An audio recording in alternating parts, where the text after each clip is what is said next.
this is a very crucial and important landscape where we have to pay heed to what people are saying, because conservation is a tribal ethos here. We Yeah. need not teach them. We cannot stand on a pedestal and tell them how to conserve nature, because they have been conserving us since generations when we are not even there.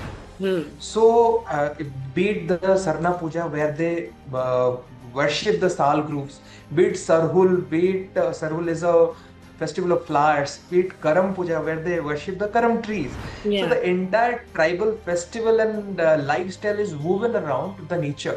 Right. They worship the spirit of nature, created watershed activities, and we have taken up a program called Revive the Rivers. There are two Mm-hmm. rivers irrigating this entire watershed. One is North Quill and Auranga. And in a small patch of 300 hectares, we have been Hmm. able to save almost 100 crore liter of water per year. Conservation today is no longer limited to protecting wildlife.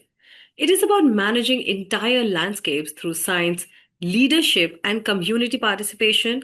And that's exactly what's happening in Palamau Tiger Reserve over the past few years.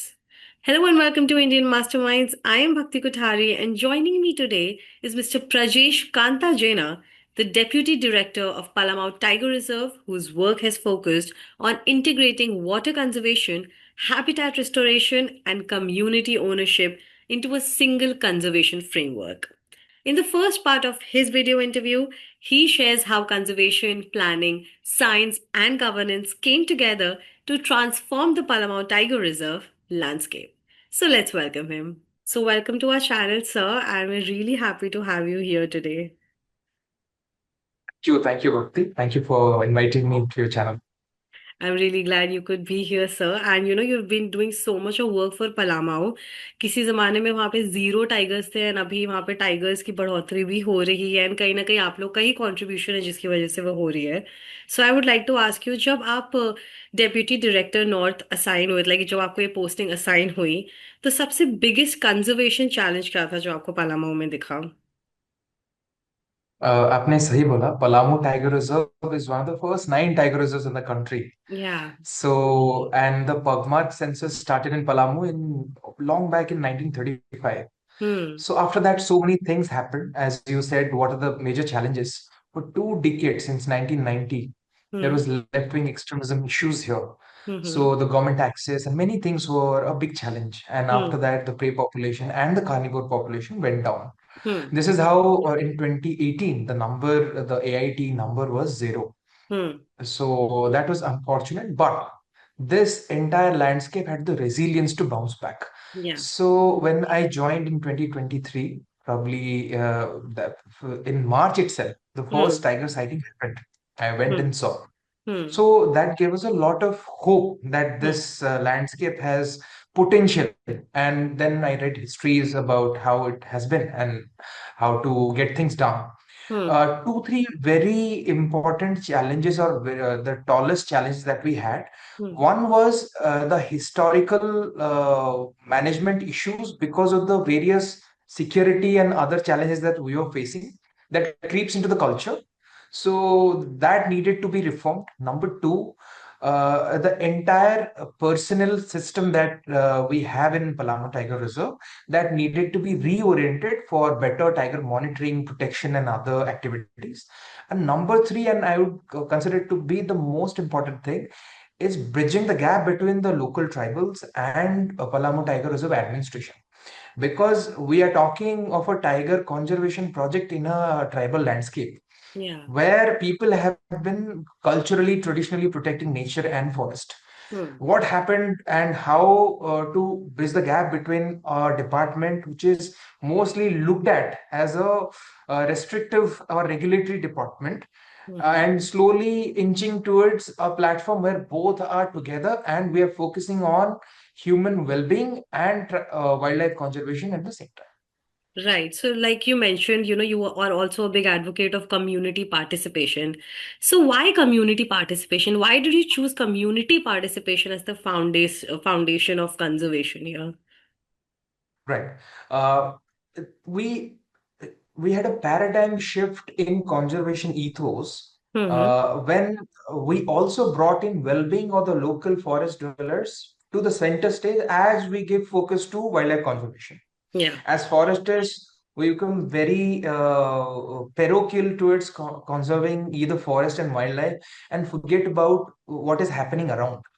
Our major work is in the villages Hmm. because, as I already mentioned, this is a very crucial and important landscape where we have to pay heed to what people are saying. Why? Hmm. Because conservation is a tribal ethos here. We Yeah. need not teach them. We cannot stand on a pedestal and tell them how to conserve nature because they have been conserving it since generations when we are not even there. Hmm. So, be it the Sarna Puja where they worship the Sal groves, be it Sarhul, be it Sarhul is a festival of flowers, be it Karam Puja where they worship the Karam trees. So, Yeah. the entire tribal festival and lifestyle is woven around the nature. Right. They worship the spirit of nature.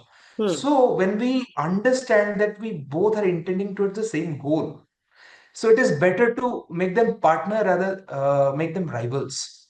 Right. So once it is done, probably we wouldn't know how many ways they can come up with various local ideas because Hmm. they have been protecting since generations. We have a Hmm. very different way and attitude towards protecting and conserving wildlife. Hmm. They have a very natural and local way of doing this. So when we both come together, it becomes a very symbiotic way rather than putting both the parties at loggerheads when we are intending towards the same. So we started a project called Jan Bhagidari, where we Hmm. reached out to all tribal groups and villages and tried to hear them out, what they have to tell. Sometimes that Right. communication matters the most. Somebody Exactly. who listens to their issues, the Hmm. problems are very simple and they can Hmm. be sorted out very easily. Right and community participation तो आपने किया ही उसके अलावा आपने scientific planning में भी काफी ध्यान दिया specially this thing called ridge to valley watershed treatment so what role did that play in your strategy So this was part of the bigger architecture, as I told.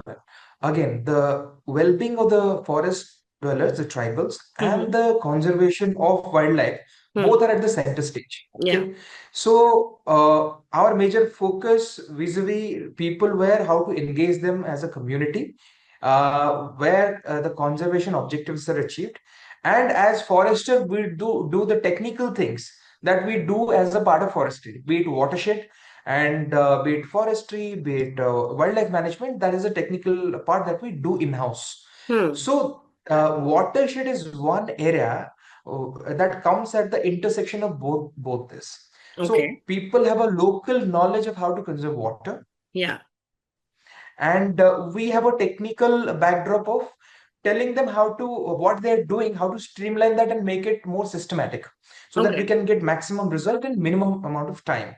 So we right started with talking to the Eco Development Committee Adhyaksha, the presidents, and the local committees who have been doing some kind of watershed activities, be it small check dams, LBCDs, they keep hmm doing it. So hmm we try to understand what they do.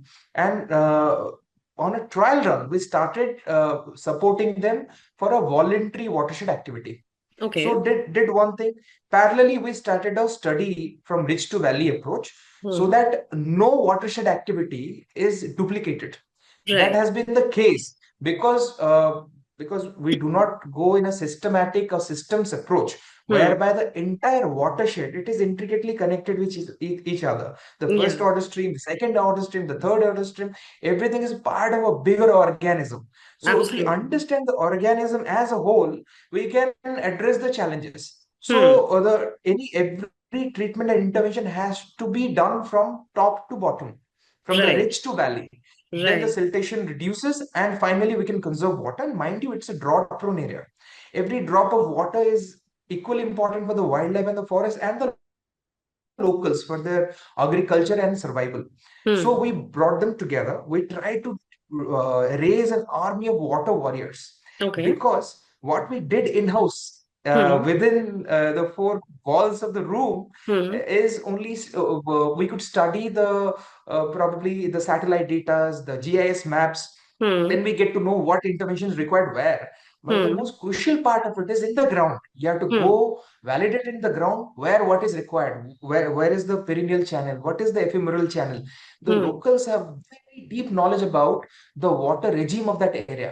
So we Right. train them the basic things. कहाँ पे नाला बनेगा? Where will the LBCD come up? Where will the pond? So when they validate, that becomes an absolute success. And we have seen this in the last just 1.5 years. We Hmm. have created watershed activities, and we have taken up a program called Revive the Rivers. There are two Hmm. rivers irrigating this entire watershed. One is North Quill and Auranga.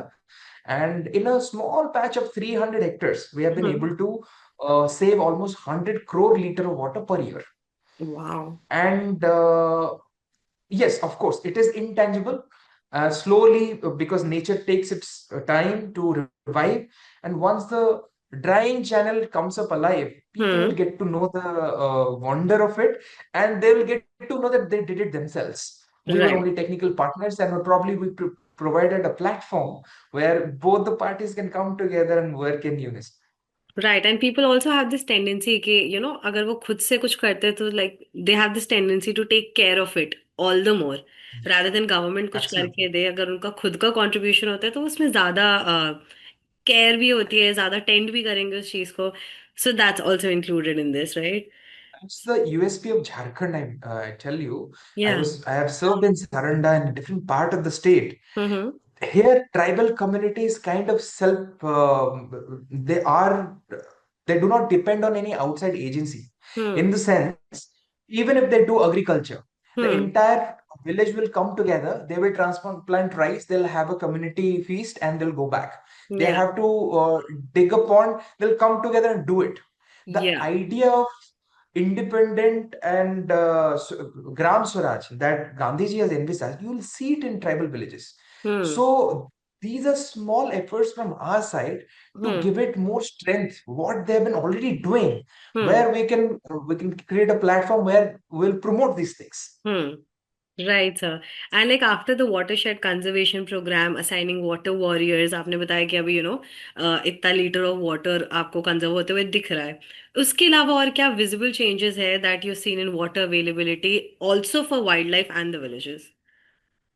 Yes, if we see only vis-a-vis water, hmm. so once watershed gets developed, the hmm. entire habitat gets restored. या. Once when it was weed infested and a dry land and a drought prone area, hmm. now the moment you treat it with watershed activities, one, hmm.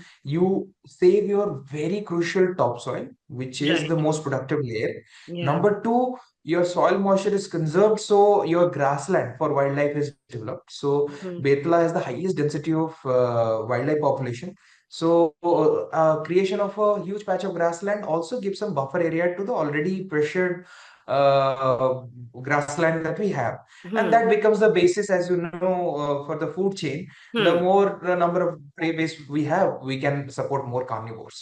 Hmm. And because it is not a standalone system, hmm. the 58 tiger reserves of the country, from them emanate the 600 rivers in the entire country. So hmm. tiger reserves are kind of the fountainheads of all the rivers in the country.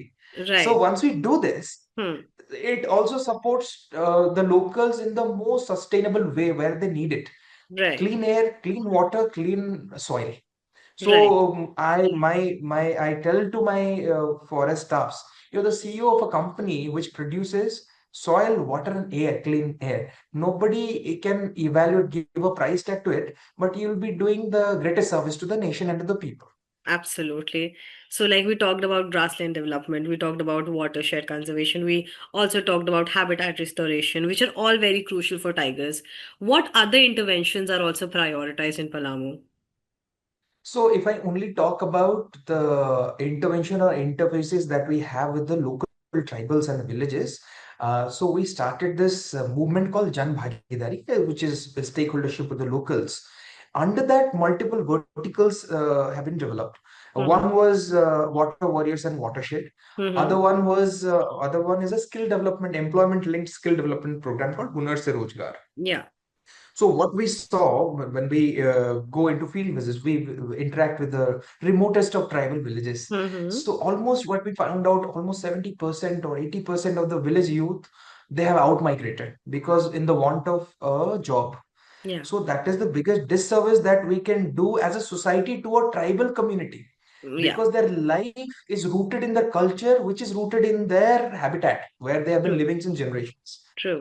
So we have to hone the skills in them where they can get a sustainable job if they wish to at their home. Hmm. So we try to document in areas where they're interested in skilling, upskilling themselves. So Mm-hmm. we spoke to the Gram Sabhas, the Gaon Hundas, and the youth themselves, Hmm. and we created a list of things where they're interested in, whether it's two-wheeler repairing, whether it is electrical repairing, whether it is stitching or solar repairing, computer courses. Hmm. So you name it, we created this. Then we started training them at a residential facility Okay. and try to connect them with all job providers. So at the Hmm. end of 2 months residential training, you'll be getting a national skill development certificate, and we'll also provide them a job. Hmm. So there are few jobs which are outside the states. People who are interested, they can go. Hmm. And the things which they can start as an entrepreneur, like a electrician or the bike repairing or stitching, Hmm. there we handhold them, Hmm. especially for girls who it's difficult for them to venture out, but slowly they're doing. So Yeah. we are providing Ajivika Kendras and giving them stitching machines and computer labs so that Mm-hmm. they can start immediately. Hmm. The thing they were trained in needs to be translated into some kind of income generating activity, or else that Hmm. will go in oblivion. Hmm. So that is what we're doing. And the entire ethos of this training program was Hmm. not only imparting a particular skill, it's about transforming the entire personality of that person, because tribal population in youth that we see are no less than any other youth in the entire world. Hmm. The kind of skills, natural skills that they have, the vocational skills they have, mind you, they know everything. They know how to build a house, they know how to build a thatch, the beds, the furnitures, every Yeah. the agriculture equipment, they can do everything. Yeah. But to make them believe that what you're doing is no less, Yeah. rather the sustainable and minimalistic life that you're living in Hmm. is only what we can talk about, that Exactly. you're living. So to reinstate the confidence in themselves, they need to undergo a transformative process where we make them go through personality development classes, a Hmm. little English speaking, or probably a community activities where come together and they celebrate their own festivals. They have community activities, games, sports, Hmm. outside exposure visits.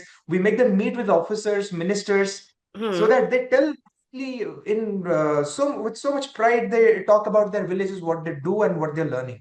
Yeah. So this is an entire life cycle transformative process for the tribal youth. So Hmm. this has been very much I would say effective for us. They have become voluntary ambassadors for forest. We Hmm. did not go and ask them, don't cut tree, don't kill animals. They Hmm. become voluntarily attached with us, because now they see that this forester, this forest guard is the brother who has given us a job Yeah. and given us this opportunity or a platform to make us stronger and more confident. Hmm. So that is the voluntary and subtle change that we seek, and we see results in almost 400 village youth that we have trained over the last 1 year, and Yeah. we're targeting another 2,500 youth. That means Hmm. 2,500 households Yeah. in next 2 to 3 years. Yes. It's a slow but very potent and sustainable change that we seek, Hmm. and everybody is converged towards the same goal. Hmm. The tribal local forest dwellers and the forest department both are Hmm. targeting the same objective. Right, sir. And you know what were these administrative decisions that you had to take, which were the most crucial and the most critical ones in enabling this scale of community action? Because it's a very, very large scale. You've already trained 400 individuals, you're about to train 2,500 more. What were these administrative decisions that you had to take? So when we started this, took up this journey, uh, the idea always comes from the field. Yeah. How to get this done? The moment we get stuck, we go to the field, interact with people, and there comes the idea how to get it executed. I had an advantage and disadvantage of starting this program. I would say why? Because there was no particular scheme in forest department to launch such kind of schemes and run such kind of schemes. So we Hmm. do not have a pressure to execute anything. So it Hmm. is always a voluntary personal initiative. Hmm. And then you have to craft your own scheme. Hmm. How you'll execute it, how will you churn funds, how will you go to the people and uh, make them aware of this program. So this all happened as we went. We did not have a very strict, linear idea of how to do it. We learned it as we went ahead. So we had to mobilize. I have a research team, I have forest guards, I have a range officers, I have eco development committees, constant consultations, how it will work, what kind of program. We have NGO partners who have supported us in this, what kind of skill to be done, and constant monitoring. We keep on doing funds. We have reached out to CSR partners. Hmm. We have channelized the departmental funds which were given for particular activities to Hmm. engage villagers or for awareness to in this, because this also is part of awareness. Yeah. So we had to create this project and create an administrative structure of execution, monitoring, and sustenance so that it runs beyond us. Right. Right, sir. And we're trying to create a model so that we can expand it to a larger landscape and probably different part of the states as Hmm. And if you had to define the entire Palamau model in one sentence, what would it be? I would say our major work, we have to give equal importance to the well-being of the people and the conservation of wild and wildlife. If Hmm. we understand its ethos, we'll not get roadblocks. We Hmm. will always get support. It will be a symbiotic progress towards the common goal. Hmm. So it will need a lot of orientation, consultation, and lot of clearing of doubt. Then every other stakeholder will come forward to help us Right. when both the objectives are equally given importance. The political bosses, the private sector, the NGO sector, the local people, everybody comes together because Hmm. we are not going in a parochial way. We are Hmm. looking at a bigger picture, and it is a win-win situation for everybody. Okay, Should be. so thank you so much for joining us today, sir, and we'll catch up with you again very, very soon. Thank you. Thank you. Thank you so Thank you. much. From watershed to grasslands, from planning tables to forest streams, Palamau's story reminds us that conservation succeeds not when nature is protected from people, but when people become protectors of nature. Stay tuned, and we will be back with the second and final part of the interview soon. This is Bhakti Kothari signing off. Thank you for watching.